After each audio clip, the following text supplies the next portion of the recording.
दोस्तों, आखिर असली खुशी कैसे प्राप्त करें? अपने जिंदगी से सारे दुखों को खत्म करके इस विषय पर आज की अद्भुत प्रसिद्ध कहानी की शुरुआत करते हैं। दोस्तों, एक बार की बात है जब महात्मा बुद्ध अपने सभी शिष्यों को उपदेश दे रहे थे। तभी उसी वक्त आनंद भी वहीं पर उपस्थित थे।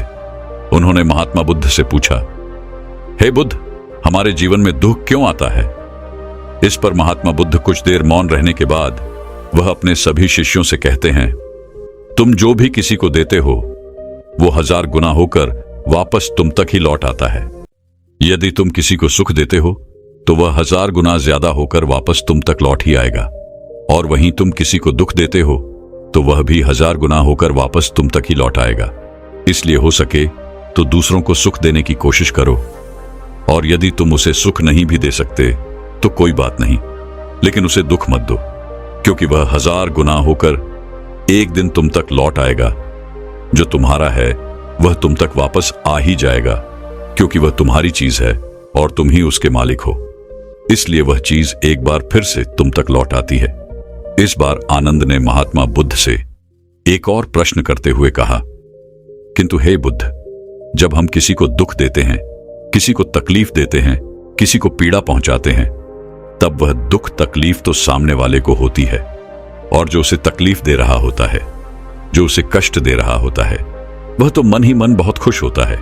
उसे तो सुख की अनुभूति होती है, और इसीलिए तो कोई भी मनुष्य किसी को दुख और पीड़ा में देखकर खुश होता है। और ऐसी अवस्था में जब हमने किसी को कोई चीज दे दी है तो वह हमें वापस कैसे मिलेगी, और वह भी 1000 गुना होकर? भला यह कैसे संभव है? आनंद के इस प्रश्न का जवाब देते हुए महात्मा बुद्ध आनंद से कहते हैं, आनंद, इस दुनिया का निर्माण एक बीज से हुआ है। जिस प्रकार एक बीज को जमीन में लगा देने से एक विशाल वृक्ष सामने प्रकट होता है, और फिर उस वृक्ष पर फल लगते हैं, और फिर उन्हीं फलों में अनेकों बीज उत्पन्न होते हैं, और वह भी 1000 गुना ज्यादा, और एक बार फिर से उन्हीं बीजों के माध्यम से विशाल वृक्ष बनते हैं, और उन्हीं वृक्षों से फल मिलते हैं, और फिर से उन फलों से बीज प्राप्त होता है।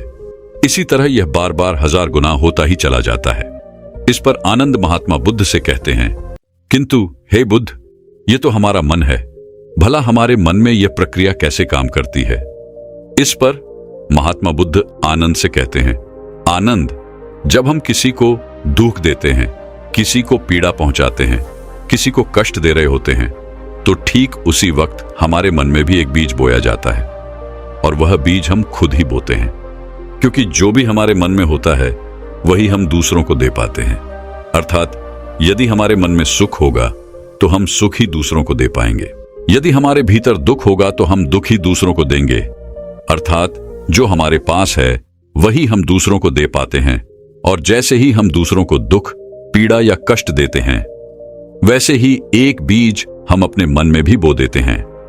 अब जरा तुम खुद ही सोच लो कि जब वह बीज एक विशाल वृक्ष का रूप लेगा और उस पर फल लगेंगे, और उन फलों से एक बार फिर से बीज पैदा होंगे, और उन बीजों से एक बार फिर से विशाल वृक्ष तैयार होंगे, और उन वृक्षों से एक बार फिर से फल, और फलों से बीज निर्मित हो जाएंगे, और उस दौरान तुम अपने मन के द्वारा ही दंडित किए जाओगे।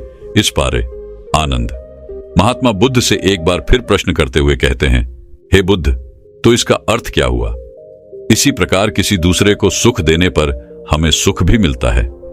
महात्मा बुद्ध आनंद से कहते हैं, आनंद, जब हम किसी को सुख देते हैं, किसी को खुशी देते हैं, किसी के चेहरे पर हम मुस्कुराहट लाते हैं, तो उसका एक बीज हमारे मन में भी बोया जाता है, और वह बोने वाले हम ही होते हैं, और वह भी विशाल वृक्ष का रूप लेता है, और उस विशाल वृक्ष से फल, फल से बीज, उन बीजों से एक बार फिर से वृक्ष, फल और बीज।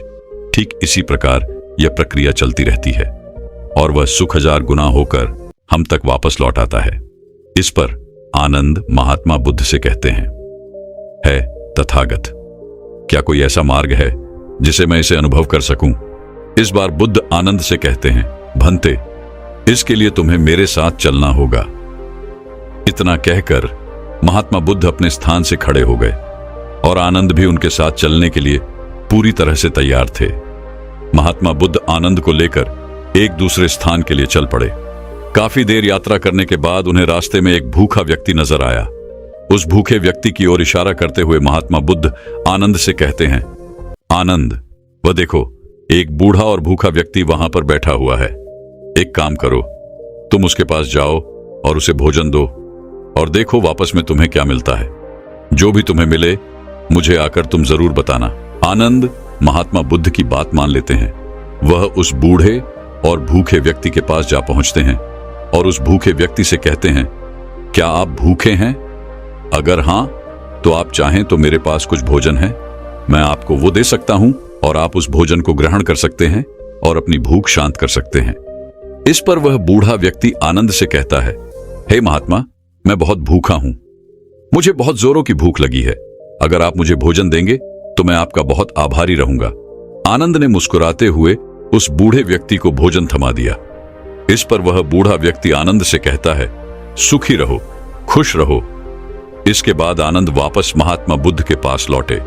इस पर महात्मा बुद्ध ने आनंद से पूछा, आनंद, तुम्हें वहां पर क्या प्राप्त हुआ? इस पर आनंद थोड़ा सा उदास तौर में महात्मा बुद्ध से कहते हैं, तथागत, मुझे तो वहां पर कुछ भी प्राप्त नहीं हुआ। उस बूढ़े व्यक्ति ने मुझे कुछ भी नहीं दिया। इस पर महात्मा बुद्ध मुस्कुराने लगे और आनंद से कहते हैं, आनंद, यही तो हमारी समस्या है कि हमें कुछ मिल भी जाता है और हमें पता तक नहीं चलता। इसी कारण हम दूसरों को दुख ज्यादा देते हैं और सुख कम देते हैं। आनंद महात्मा बुद्ध की यह बात सुनकर समझ नहीं पा रहा था। तब यह आनंद महात्मा बुद्ध से कहते हैं, तथागत, आप क्या कहना चाहते हैं? मैं आपकी बात समझ नहीं पाया। इस पर बुद्ध मुस्कुराते हुए आनंद से कहते हैं, आनंद, जब तुमने उस बूढ़े व्यक्ति को भोजन दिया, उन्हें भोजन कराया, तो क्या तुम्हें सुख की अनुभूति नहीं हुई? क्या तुम्हें भीतर से एक खुशी की तरंगे महसूस नहीं हुई? क्या तुम्हें तनिक भी अच्छा नहीं लगा? और क्या उस व्यक्ति ने तुम्हें जाते वक्त आशीर्वाद नहीं दिया? इस बार आनंद जवाब देते हुए महात्मा बुद्ध से कहता है, हां, मुझे बहुत खुशी हुई। अंतर्मन में एक परम सुख का अनुभव हुआ और इस बूढ़े व्यक्ति ने मुझे आशीर्वाद भी दिया।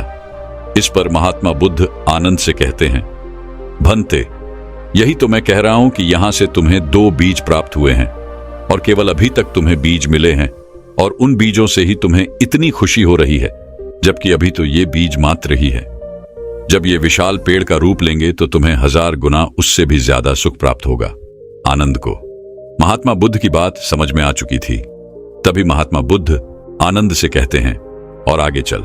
इतना कहकर महात्मा बुद्ध और आनंद आगे चल पड़ते हैं। कुछ दूर और यात्रा करने के बाद रास्ते में एक गरीब व्यक्ति बैठा हुआ था, जिसके पास कुछ धन था और वह उस धन से अपने परिवार के लिए भोजन खरीदना चाहता था। तभी उस गरीब व्यक्ति की ओर इशारा करते हुए महात्मा बुद्ध आनंद से कहते हैं, आनंद, तुम्हें वह गरीब व्यक्ति नजर आ रहा है? इस पर आनंद जवाब देते हुए कहते हैं, हां बुद्ध, मुझे वह गरीब व्यक्ति नजर आ रहा है। इस पर बुद्ध आनंद से कहते हैं, देखो, उसके पास कुछ धन है और मुझे ऐसा प्रतीत हो रहा है कि वह अपने परिवार के लिए उस धन से भोजन लेना चाहता है। इसलिए तुम एक काम करो, उस गरीब व्यक्ति के पास जाओ और उसका धन छीन कर ले आओ। आनंद को महात्मा बुद्ध की बात समझ नहीं आई, लेकिन फिर भी उन्होंने महात्मा बुद्ध की बात मान ली और वह उस गरीब व्यक्ति के पास पहुंचे। उस देर उसे निहारा और फिर वह वापस बुद्ध के पास वापस लौट आए। इस पर बुद्ध आनंद से कहते हैं, क्या हुआ? तुम उस गरीब व्यक्ति का धन छीन कर नहीं लाए? इस पर आनंद महात्मा बुद्ध से कहते हैं, हे तथागत, उस गरीब व्यक्ति को देखने के बाद मेरे मन में दया जागृति, करुणा जागी। उसका धन छीन लेने की विचार से ही मेरा मन दुखी होने लगा था, और यदि मैंने उसका धन छीन लिया होता तो वह गरीब व्यक्ति मुझे श्राप दे देगा, मुझे दुआही दे देगा और यह मुझसे नहीं हो पाएगा। इतना सोचने मात्र से ही मेरे मन की पीड़ा अत्यधिक बढ़ने लगी, इसलिए मैं वहां से खाली हाथ ही लौट आया। इस पर महात्मा बुद्ध आनंद से कहते हैं, हे आनंद, मैं तुम्हें यही तो समझाना चाहता हूं, यदि हम बुराई करते हैं तो बुराई का बीज हमारे मन में पड़ जाता है। बुराई भले ही हम दूसरों के साथ करते हैं, पर बीज हमारा मन भी ग्रहण करता है।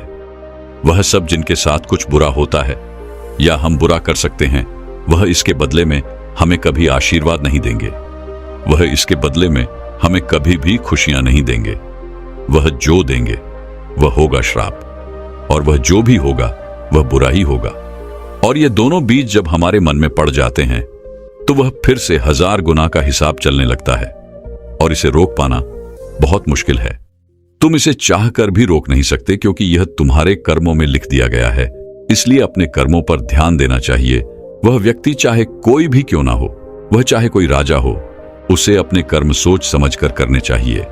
अन्यथा जो चीज उसने किसी को दी है वह चीज उसे भी वापस 1000 गुना होकर ही मिलेगी और वह इसके लिए कुछ नहीं कर सकता। वह चाहकर भी इसे बदल नहीं सकता। आगे महात्मा बुद्ध आनंद को समझाते हुए कहते हैं, हे आनंद, इसलिए कर्म बहुत सोच समझकर करने चाहिए क्योंकि तुम्हारे कर्म तुम पर बोझ भी बन सकते हैं और तुम्हारी शक्ति भी। यदि तुम अच्छे कर्म करोगे तो तुम्हें सुख मिलेगा, यदि तुम बुरे कर्म करोगे तो तुम्हें दुख से कोई नहीं बचा सकता। इस पर आनंद दोनों हाथ जोड़कर महात्मा बुद्ध से कहते हैं, मुझे आपकी सारी बातें अच्छी तरह समझ में आ चुकी हैं। मैं यह समझ चुका हूं कि इंसान को हमेशा अच्छे कर्म करने चाहिए। उसे कभी भी किसी के प्रति मन में द्वेष या जलन जैसी भावनाएं नहीं रखनी चाहिए। उसे हमेशा दूसरों के लिए अच्छा सोचना चाहिए।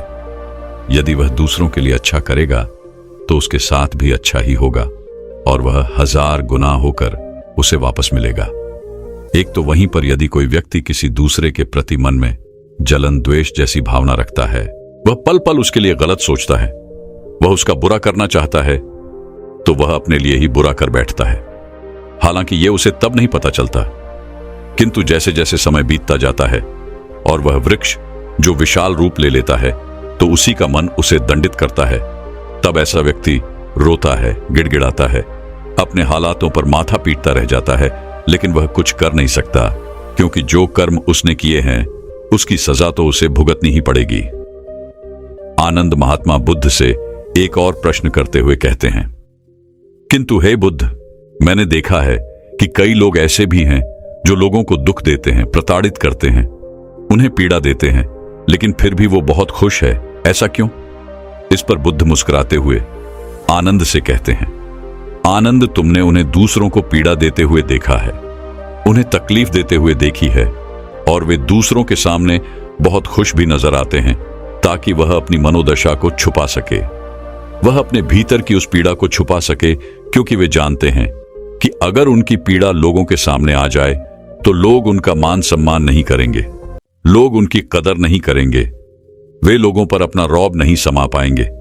इसीलिए वे लोग दूसरों के सामने हंसते मुस्कुराते रहते हैं, वे लोगों के सामने खुश होने का नाटक करते हैं। यह तो भीतर ही भीतर जो भी उन्होंने किया है उसकी पीड़ा उन्हें सताती रहती है। और जैसा कि मैंने तुमसे पहले ही कहा कि जो भी हम कर्म करते हैं वह 1000 गुना होकर हम तक वापस जरूर लौटता है। उनके घर परिवार में हमेशा क्लेश बना रहता है, वह कभी शांति से नहीं रह पाते। उनके घर में कभी खुशियों का माहौल नहीं होता, बल्कि वह तो खुद को कोसते रहते हैं, खुद को प्रताड़ित करते रहते हैं। इतना कहकर महात्मा बुद्ध शांत हो गए और आनंद को भी अपने सभी प्रश्नों का जवाब मिल चुका था। दोस्तों, आए दिन हम भी अपने जीवन में कुछ ऐसे ही जी रहे हैं। हम भी दूसरों से जलते हैं, दूसरों से ईर्ष्या करते हैं, दूसरों के प्रति मन में द्वेष रखते हैं। हम चाहते हैं कि दूसरा कोई हमसे आगे ना निकल पाए, अन्यथा हम उससे पीछे रह जाएंगे। हम चाहकर भी उसे आगे नहीं जाने देना चाहते और जब वह आगे निकलने की कोशिश करता है तो हम तरह तरह के षड्यंत्र रचते हैं ताकि वह आगे न बढ़ पाए और हम उसे वापस पीछे खींच लाए। लेकिन आप यह बोल रहे हैं कि आप किसके लिए षड्यंत्र रच रहे हैं, आप किसका बुरा कर रहे हैं? आप अपने लिए ही बुरा कर रहे हैं, क्योंकि जो भी कर्म आप कर रहे हैं वह 1000 गुना होकर वापस आपको ही मिलने वाला है। इसीलिए जब भी आपके सामने यह स्थिति उत्पन्न होती है कि आपका कुछ भी अच्छा नहीं हो रहा होता, आप चाहकर भी कुछ अच्छा नहीं कर पाते, आप चाहकर भी उन्नति नहीं कर पाते, तब आपको बुरा लगता है, तब आप दुख में पूरी तरह से डूब जाते हैं। आप चाहकर भी अपने लिए अच्छा नहीं कर पाते और उसके दौरान भी आप अपनी गलतियों को नहीं मानना चाहते, बल्कि आप उन गलतियों का दोष दूसरों पर मढ़ देते हैं। आपको लगता है कि आपके साथ जो कुछ भी हो रहा है उसका कारण कोई दूसरा व्यक्ति है, किंतु ऐसा नहीं है। आपके साथ जो कुछ भी हो रहा है वह आपके द्वारा किए गए कर्मों का ही फल है, जो 1000 गुना होकर आपको ही वापस मिल रहा है। इसलिए अच्छे कर्म कीजिए। यदि आप अच्छे कर्म करेंगे तो आपको भी अच्छा फल ही मिलेगा।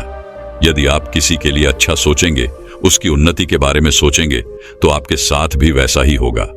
आपकी उन्नति होगी, आपके साथ हमेशा अच्छा होगा, आप हमेशा खुश रहेंगे और आपको किसी चीज की कोई कमी नहीं होगी। किंतु वहीं पर यदि आप किसी के लिए बुरा सोचते हैं, किसी के प्रति द्वेष या जलन की भावना रखते हैं और उसे आगे नहीं बढ़ना देना चाहते हैं, तो आपके साथ भी वैसा ही होगा। आप चाहकर भी आगे नहीं बढ़ पाएंगे। आपका मन हमेशा प्रताड़ित रहेगा। आप चाहकर भी खुश नहीं रह पाएंगे। आपके घर में हमेशा कलश होगा और आप हमेशा दुखी रहेंगे। इसलिए आज से ही जब भी आपके मन में नकारात्मक भावनाएं उत्पन्न हो, किसी को देखकर आपके मन में षड्यंत्र रचने की इच्छा जागृत हो, तो अपने आप से सवाल करें कि क्या यह सही है जो भी मैं सोच रहा हूं? क्या यह करना उचित है? यदि आप थोड़ा भी जागरूक होंगे तो आपके भीतर से एक ही आवाज आएगी, नहीं, ऐसा करना बिल्कुल भी उचित नहीं है। इससे बेहतर है कि हम अपने कर्मों पर ध्यान दें, अपने कार्यों पर ध्यान दें, अपनी उन्नति पर ध्यान दें। किंतु हम में से अधिकांश लोग अपने भीतर की इस आवाज को पूरी तरह से दबा देते हैं और वह जलन की उस आग में इस प्रकार जल रहे होते हैं कि उस भावना को ही वो अपना लेते हैं और उसी में पूरी तरह से डूब जाते हैं और ना चाहते हुए भी वो अपने लिए बुरे कर्म करते हैं। वह ना चाहते हुए भी अपने लिए बुरा करते हैं, बुरा सोचते हैं और इसी कारण वे जीवन में कभी आगे नहीं बढ़ पाते। इसीलिए कहा जाता है, अच्छा सोचें, अच्छा देखें और अच्छा सुनें। तो दोस्तों, अब आखिर असली खुशी किस चीज में है, इस विषय पर अगली प्रसिद्ध भिक्षु की कहानी की शुरुआत करते हैं। दोस्तों, बहुत समय पहले की बात है। एक गांव में एक लड़की रहती थी। वह लड़की सुंदर नहीं थी और उसका कोई भी नहीं था। वह अकेले ही रहा करती थी। वह खुद ही मेहनत करती और अपने लिए 2 वक्त की रोटी का प्रबंध किया करती।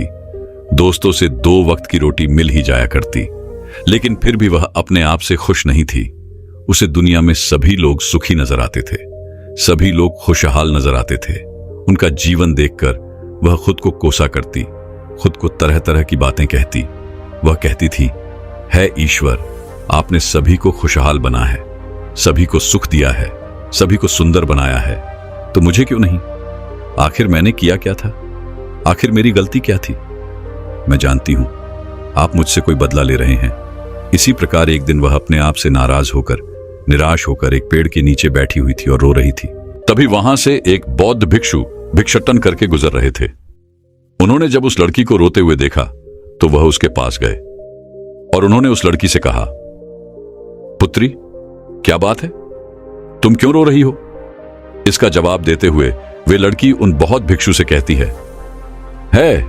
गुरुवर, मुझसे कोई प्यार नहीं करता, मुझे कोई पसंद नहीं करता क्योंकि मैं काली हूं, मैं सुंदर नहीं हूं और मेरे रंग को लेकर लोग मेरा मजाक बनाते हैं।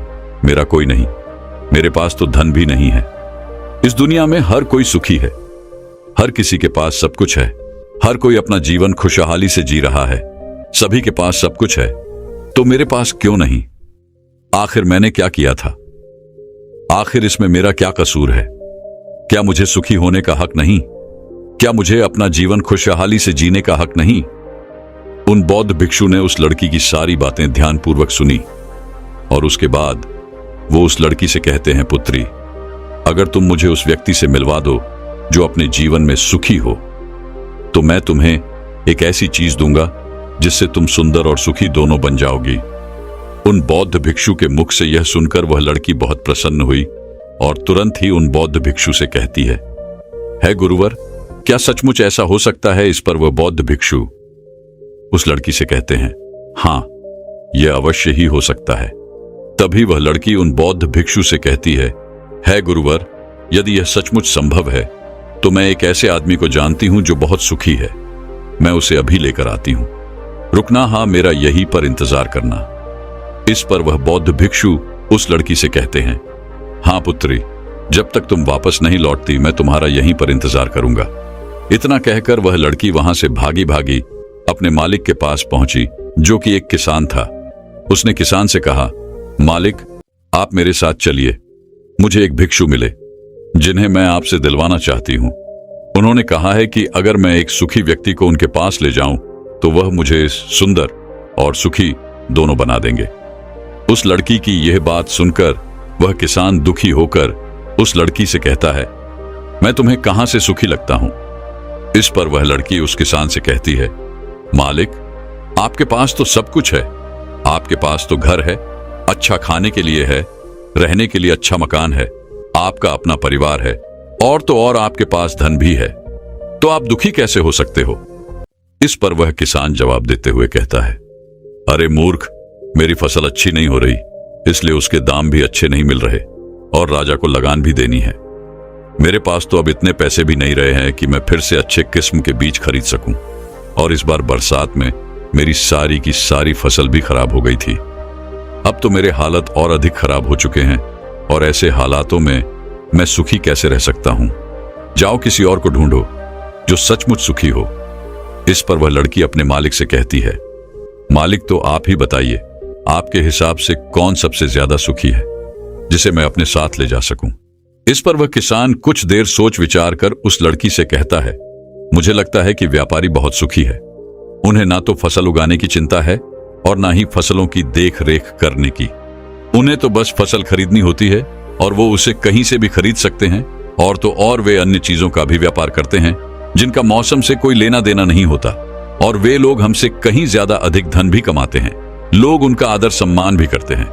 मुझे तो लगता है कि वही सबसे सुखी है, तुम उन्हीं के पास जाओ। वह लड़की अपने मालिक की बात सुनकर वहां से भागे भागे एक व्यापारी के पास जा पहुंची और उस व्यापारी से कहती है, मालिक, आप मेरे साथ चलिए, मुझे एक भिक्षु मिले हैं जिन्हें मैं आपसे मिलवाना चाहती हूं।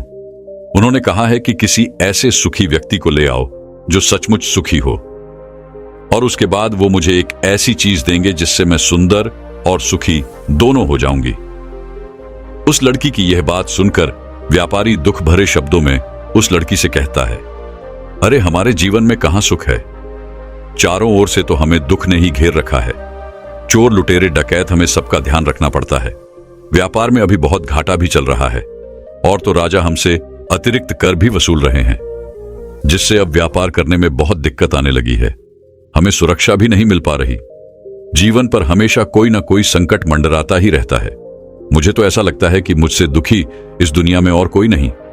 इस पर वह लड़की उस व्यापारी से कहती है, परंतु मालिक, आपके पास तो इतना धन है, आपके पास इतनी जमीन जायदाद है, आपके पास इतना अन्न है, रहने के लिए इतना बड़ा मकान और खाने पीने के लिए हर प्रकार की सुविधाएं हैं। इसके बाद भी आप दुखी हैं। ये बहुत अजीब सी बात है। मुझे तो लगता था कि आप बहुत सुखी होंगे। खैर कोई बात नहीं, कृपया करके मुझे कोई ऐसा व्यक्ति बताइए जो आपके हिसाब से बहुत सुखी हो, जिससे मैं उन बहुत भिक्षु के पास ले जा सकूं। वह व्यापारी कुछ देर सोच विचार कर उस लड़की से कहता है, मुझे लगता है कि राज्य के अधिकारी बहुत सुखी हैं। वह सीधा राजा से संबंध रखते हैं, उनके पास अधिकार है, और वह धनवान भी हैं। वह तो लुटेरे और डकैतों से भी नहीं डरते, और वही लोग हमसे धन भी वसूलते हैं, और हमें उनके सामने आदर में झुकना ही पड़ता है, और सभी लोग उनका बहुत मान सम्मान भी करते हैं। मुझे नहीं लगता कि उनके जीवन में कोई भी दुख होगा, और मुझे लगता है कि वही सबसे सुखी है। काश मैं भी राजा का एक अधिकारी होता, तो मैं भी अपना जीवन आराम से बिता रहा होता। इस पर वह लड़की उस व्यापारी से कहती है, मालिक, क्या आप किसी अधिकारी को जानते हैं? क्या आप मुझे उनसे मिलवा सकते हैं? मैं उन्हें अपने साथ ले जाऊंगी। अगर वो सबसे सुखी हुए तो इसके बाद मुझे वह बौद्ध भिक्षु कुछ ऐसी चीज देंगे जिससे मैं भी सुंदर और सुखी हो जाऊंगी। बताइए ना, आप मुझे किसी अधिकार से मिला सकते हैं? मैं आपकी बहुत आभारी रहूंगी। व्यापारी को उस लड़की पर दया गई। उसने उस लड़की को एक अधिकारी से मिलवा ही दिया। लड़की ने अधिकारी से मिलने के बाद उस अधिकारी से कहा, मालिक, आप मेरे साथ चलिए। मुझे एक भिक्षु मिले हैं जिन्हें मैं आपसे मिलवाना चाहती हूं। उन्होंने मुझसे कहा है कि अगर मैं एक सुखी व्यक्ति को उनसे मिलवा दूंगी तो वह मुझे एक ऐसी चीज देंगे जिससे मैं सुंदर और सुखी दोनों हो जाऊंगी।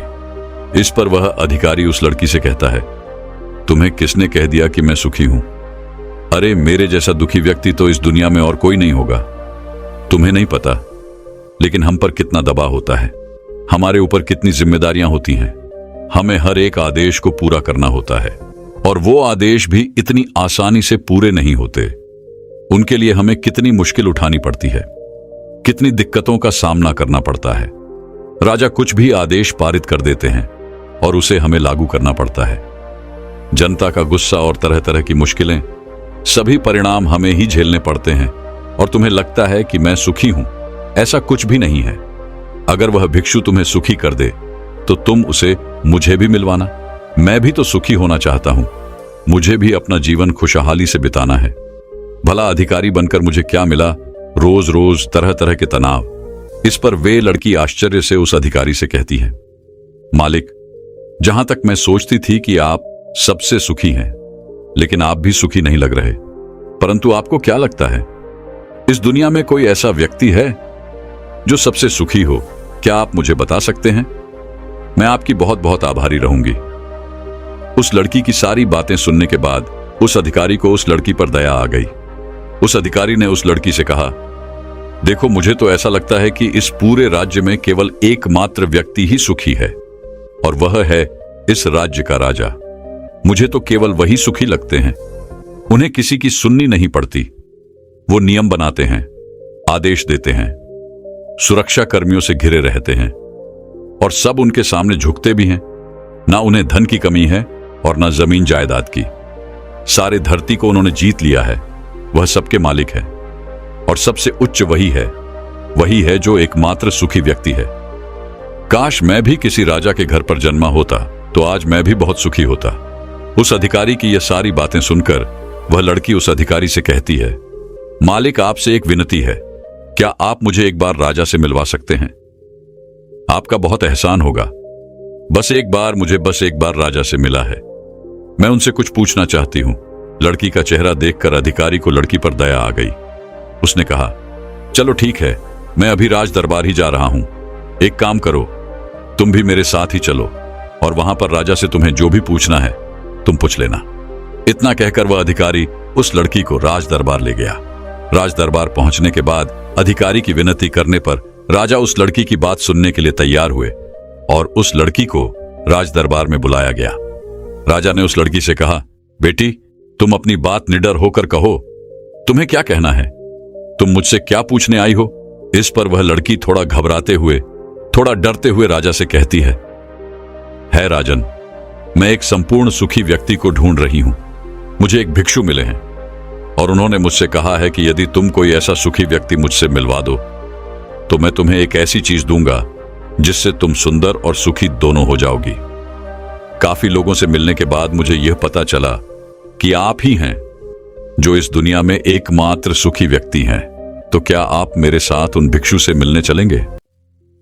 आपका बड़ा एहसान होगा। राजा उस लड़की की बात ध्यानपूर्वक सुनता है और उसके बाद जोर जोर से हंसने लगता है और उस लड़की से कहता है, अच्छा, सबकी तरह तुम्हें भी लगता है कि मैं इस दुनिया का सबसे सुखी व्यक्ति हूं। लेकिन यदि कोई मुझसे पूछे कि इस दुनिया में सबसे दुखी व्यक्ति कौन है, तो वह मैं ही हूं। मेरे पास नींद नहीं है, मेरे पास आराम नहीं है, मैं आराम से सो नहीं पाता। अंगरक्षक हमेशा मेरे आसपास रहते हैं, उनके बिना मैं अकेले कहीं जा भी नहीं सकता। जरा सी आहट होती है तो नींद टूट जाती है। डर हमेशा लगा रहता है क्योंकि मेरे दुश्मन मेरे घर में ही रहते हैं, जिनका मुझे पता तक नहीं कौन, कब और कहां से मुझ पर वार कर दे। कुछ नहीं कह सकता। यहां बैठे सभी लोग मेरे दुश्मन ही तो हैं, वे सभी मेरे शत्रु हैं। यहां पर बैठा हर एक व्यक्ति मेरे साथ दरबार का ही है, किंतु मुझे संपर्क करना पड़ता है। हर एक साहस मुझे भारी मालूम पड़ती है। इतने बड़े राज्य की जिम्मेदारी उठाना इतना आसान नहीं। तुम्हें लगता होगा कि राजा के पास तो सभी ऐशो आराम है, धन है, दौलत है, जमीन जायदाद है, उनके पास किसी चीज की कोई कमी नहीं, और इस हिसाब से तो उन्हें सुखी होना ही चाहिए। किंतु मैं तुम्हें बता दूं कि यह सब सुख नहीं देते। इस पर वह लड़की राजा से कहती है राजन, क्षमा कीजिएगा, परंतु यदि सुख धन दौलत नहीं देती, राज्य नहीं देता, जमीन जायदाद नहीं देती, ऐशो आराम नहीं देता, तो क्या हुआ? कम से कम सुंदरता तो सुख देती है। इस पर वर राजा एक बार फिर मुस्कुराते हुए उस लड़की से कहता है, पुत्री, सुंदरता जो मैंने देखी है, जो लोग शक्ल से सुंदर होते हैं उनके मन सुंदर नहीं होते। वे लोग तो एक मुखौटा लगाए घूमते रहते हैं। वे दूसरों को दिखाते हैं कि मैं कितना सुंदर हूं, लेकिन समय सबकी सुंदरता छीन लेता है। एकमात्र सुंदरता मन में ही रहती है, और जिसका मन सुंदर है वह हमेशा ही सुंदर रहता है। इस पर वह लड़की राजा से कहती है महाराज, तो आप भी बताइए कि आपके हिसाब से इस दुनिया में सबसे सुंदर और सुखी कौन है। इस पर वह राजा लड़की से कहता है, पुत्री, मेरे हिसाब से तो एक गरीब व्यक्ति जो 2 वक्त की रोटी का प्रबंध कर सके, बस इतना ही, जो किसी तंत्र बिना, किसी बंदिशों के बिना किसी भी दिशा में घूम सके, उसे कुछ भी छिन जाने का डर ना हो, कुछ भी लुट जाने का खौफ ना हो, जिसे रात को अच्छी नींद आती हो। मुझसे पूछोगे तो सबसे ज्यादा सुखी वही होगा, और इस हिसाब से मैं तुम्हें देखता हूं कि तुम सबसे सुखी हो। तुम्हारे पास नींद है, अच्छा मन है, चारों दिशाएं हैं, और कोई डर नहीं, कोई साजिश नहीं, कोई षड्यंत्र नहीं, बस जीवन है, खुला जीवन। मेरे हिसाब से तुम ही सबसे सुखी हो। राजा की ये सारी बातें सुनकर एक पल के लिए वह लड़की सोच में पड़ गई, और तभी उसे इस बात का एहसास भी हो गया कि वाकई में वह एकमात्र सुखी है, वही सुंदर है। और अब वह चाहे जैसी भी थी, उसे खुद के होने पर गर्व होने लगा।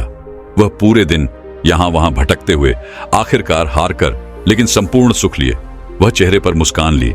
प्रकृति से बातें करते हुए वह उन बौद्ध भिक्षु के पास वापस लौटी, और उसने उन बौद्ध भिक्षु से कहा, है गुरुवर, मैं यहां से गई थी तो मुझे लग रहा था कि मैं ही सबसे दुखी हूं और मैं ही सबसे बदसूरत हूं, लेकिन यहां से जाने के बाद जैसे जैसे मैं लोगों से मिलती गई, मुझे यह एहसास होने लगा कि इस दुनिया में सबसे सुखी व्यक्ति तो मैं ही हूं।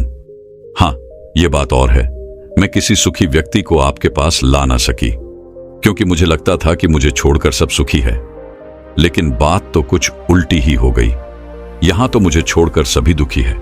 सभी को किसी ना किसी चीज का डर है, कुछ खो जाने का डर, कुछ ना पाने का डर, खुल के ना जी पाने का डर। इस हिसाब से तो मेरे पास सब कुछ है। मैं खुशी से झूम सकती हूं, गा सकती हूं, जहां मन करे वहां जा सकती हूं, और 2 वक्त की रोटी का इंतजाम करने के लिए मेरे पास ये हाथ और पैर भी हैं। मुझे किसी चीज का कोई गम नहीं। मेरे पास ऐसा कुछ नहीं जिसके खोने का डर मुझे सताए। इस पर वह बौद्ध भिक्षु उस लड़की से कहते हैं, पुत्री, आखिरकार तुम्हें वह सुंदरता और सुख मिल ही गया। अब से तुम सुंदर और सुखी हो। यह कहकर वह बौद्ध भिक्षु वापस अपने आश्रम लौट गए, और वह लड़की भी अब जान चुकी थी कि वही सबसे सुंदर और सुखी है। अब उसे किसी बात का कोई कम नहीं था। वह कभी अपने आप को अब कोसा नहीं करती थी, बल्कि वह अपने आप में हमेशा खुश रहती थी, हमेशा मस्त रहती थी। दोस्तों, हमें भी ऐसा ही लगता है कि हमारे पास कुछ नहीं और सामने वाले के पास सब कुछ है। वह कितना सुखी है, उसके पास हर चीज है, हर ऐशो आराम है, हर सुविधाएं हैं। किंतु ऐसा है नहीं, यह केवल आपके देखने का नजरिया है। असली सुख तो आपके पास ही है, और वह है संतुष्टि। यदि आप अपने आप से संतुष्ट हैं, आपके पास जो कुछ भी है उसमें यदि आप खुश हैं, तो आपको कोई भी गम डरा नहीं सकता, आपको कोई भी दुख परेशान नहीं कर सकता। किंतु हमारी सबसे बड़ी तकलीफ यही है कि हम खुद को नहीं बल्कि दूसरों को ज्यादा देखते हैं। दूसरों से हम ज्यादा प्रेरित होते हैं, और उनकी खुशी देखकर हमारे भीतर ऐसा भाव उत्पन्न होने लगता है। हमें तकलीफ होती है कि उनके पास इतना सुख कैसे है और हम इतने दुखी क्यों हैं, क्योंकि हम केवल उनकी तरफ ही नजर गड़ाए हुए हैं। हमने तो अपने पास देखा ही नहीं कि हमारे पास क्या है। हम उस पर कभी ध्यान नहीं देते, बल्कि हम तो हमेशा इस पर ध्यान देते हैं कि हमारे पास क्या नहीं है, और यही नजरिया आपको दुख और तकलीफों की ओर ले जाता है। आप चाहकर भी सुखी नहीं रह पाते, क्योंकि आपने अपना नजरिया गलत जगह पर गड़ा रखा है। वहीं पर यदि आप इस तरह से सोचें कि मेरे पास बहुत कुछ है, रहने के लिए अच्छा घर है, खाने के लिए अच्छा खाना है, पहनने के लिए अच्छे कपड़े हैं, कम से कम 2 वक्त की रोटी का आपके लिए इंतजाम भी हो जाता है, लेकिन बहुतों के पास तो यह भी नहीं होता, तो क्या आप सुखी नहीं हैं? क्या आपके पास वह सब नहीं है जो उनके पास नहीं? जरा एक पल के लिए सोचकर देखिएगा। अब आप में से कितने लोग यह कहेंगे कि यह सब तो खाली बेकार की बातें, ऐसा कहने से कुछ नहीं होता। लेकिन मेरी बात का विश्वास कीजिए, बस एक बार के लिए आप 24 घंटे के लिए यह सोच कीजिए कि आप केवल सकारात्मक सोचेंगे और अपने जीवन में हो रहे सकारात्मक विचारों पर ध्यान देंगे, सकारात्मक घटनाओं पर ध्यान देंगे, आप देखेंगे कि वह दिन आपका बहुत अच्छा बीतेगा और उस दिन आप बहुत अच्छा महसूस करेंगे। आप जिस कार्य में हाथ डालेंगे वह कार्य आप पूरा भी कर सकेंगे। आप उस दिन जैसा चाहेंगे वैसा कर पाएंगे। क्या आप अपने आप को चुनौती देने के लिए तैयार हैं? क्या आप 24 घंटे केवल अच्छा सोचने के लिए तैयार हैं? अगर हां, तो आप मुझे कमेंट में जरूर बताएंगा। इससे यह भी पता चल जाएगा कि कितने लोग चाहते हैं कि उनका जीवन सचमुच बदले। दोस्तों, मैं उम्मीद करता हूं कि यह कहानी सुनने से आपके जीवन में अच्छे बदलाव आए होंगे। आपको इस वीडियो से क्या सीखने मिला, ये कमेंट करके जरूर बताएं और अपने परिवार, दोस्तों या आपके करीबी इंसान के साथ ये कहानी शेयर करके उन्हें भी इस ज्ञान से परिचित करवाएं। बाकी अगर आपको यह वीडियो दिल से अच्छी लगी हो तभी इस वीडियो को लाइक कर देना, और आपने अब तक इस चैनल को सब्सक्राइब न किया हो तो चैनल को सब्सक्राइब भी जरूर कर देना। आपका हर दिन शुभ हो और खुशियों से आपका जीवन भरा रहे। धन्यवाद। नमो बुद्धाय।